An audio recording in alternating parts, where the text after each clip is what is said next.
we conducted a little bit of a social experiment, and this was Joshua's idea.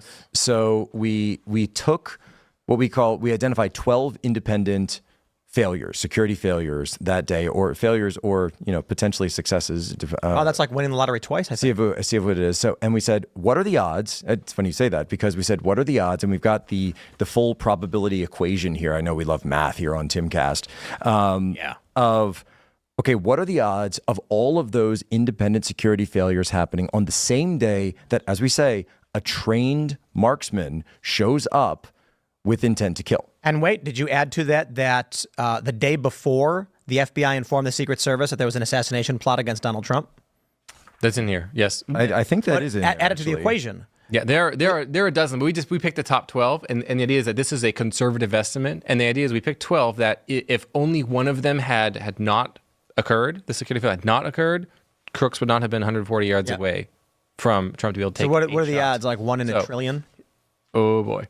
Close. Probability of all 12 security failures taking place independently from one another, yet simultaneously, together with the presence of a capable marksman with intent to kill, is 1 times 10 minus 27th, or 1 in a septillion, 1 followed by 27 zeros. Let us say that again. The odds of all 12 failures happening on the same day as an armed man with malicious intent happening upon the situation without prior knowledge, and assuming these events are independent, are at minimum 1 in 1 septillion, and that is being extremely conservative. So it's like I say the fact that we learned about this was his name, Merchant, the Pakistani guy. Prashant. Well, yeah, Asif Merchant or whatever. Asif Merchant. The fact that he got arrested the day before the FBI said they informed Secret Service of a plot to kill Donald Trump, and the Secret Service replied that they would be increasing security.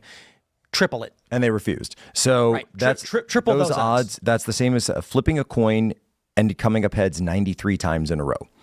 And so, but then, we took this a step further, and Joshua did this. And I still remember the night that you texted me. I was like, bro. So we took 5 times in a row. So Tim, we took all this and we put it into GPT-4 Omni. And we were like, okay, what does, and that's like the latest iteration, OpenAI, whatever, proprietary thing. So like, what does AI say? Not us, right? What does the computer say? So I'll credit to you, Joshua, because this was your idea. This suggests the 1 in 1 septillion odds. This suggests that the occurrence of all these failures in the presence of the shooter is extraordinarily unlikely by chance alone, raising serious questions about whether these events were truly random.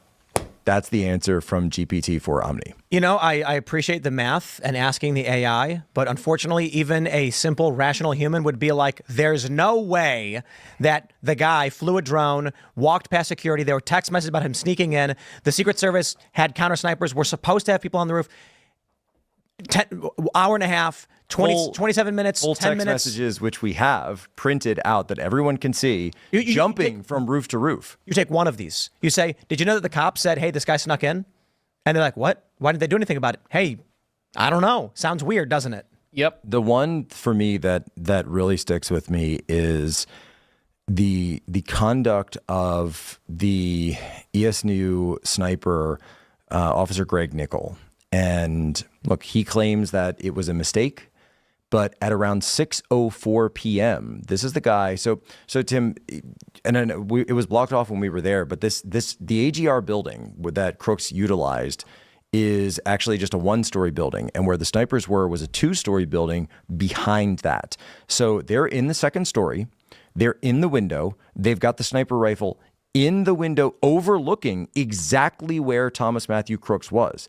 At 6:04 p.m., remember, we've established 6:11 p.m. is when the shots took place. At 6:04 p.m., Nickel drops coverage, leaves the overwatch position, and says, oh, I heard there's this suspicious guy. I'm going to go help look for him. When we know there's already foot patrol that are there supposed to be doing that job, he's a sniper. Yeah, that's impossible. His position. He leaves his duty station. He leaves his position, which is explicitly for when a suspicious person is seen in the area, for him to be watching over with his weapon. That's impossible. And then says him saying, he forgot his key card and wasn't able to get back in. Yeah, there's no way. Well, we all make mistakes. Wow. Right? It's insane. I mean, the fact that, firstly... And then, oh, by the way, 2 months later, they try to kill him again. Yeah, well, exactly. So the idea that Because of his violent rhetoric, right? who Words are dropped violence. The ball Yes. here. The idea that everyone who dropped the ball here hasn't been fired tells you something. Well, they started retiring, right? They started retiring. A lot of the higher ups at Secret Service have been retiring. Kimberly Cheadle, who was the director, she was out almost immediately. But Ronald Rowe, who was her operations chief, is now the acting director of the Secret Service. Do we know who was in command that day? So the New York Times has the latest piece on this, and this was referring back to the report that Congress has put out, their first iteration. And I don't have the unredacted version of that. I'm in the process of getting it.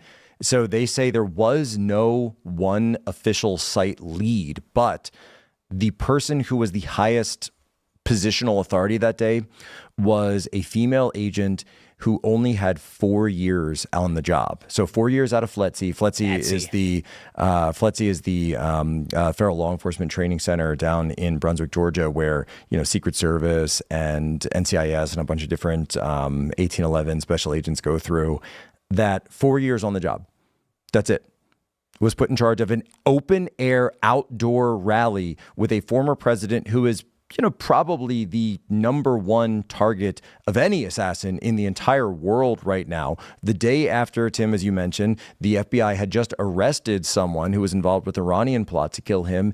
And, oh, by the way, the drone tech that they had for the day was a guy who had only taken an online course in drones and spent, I kid you not, several hours on the phone with the 1-800 number tech support to try to figure out why his Secret Service drone wasn't working.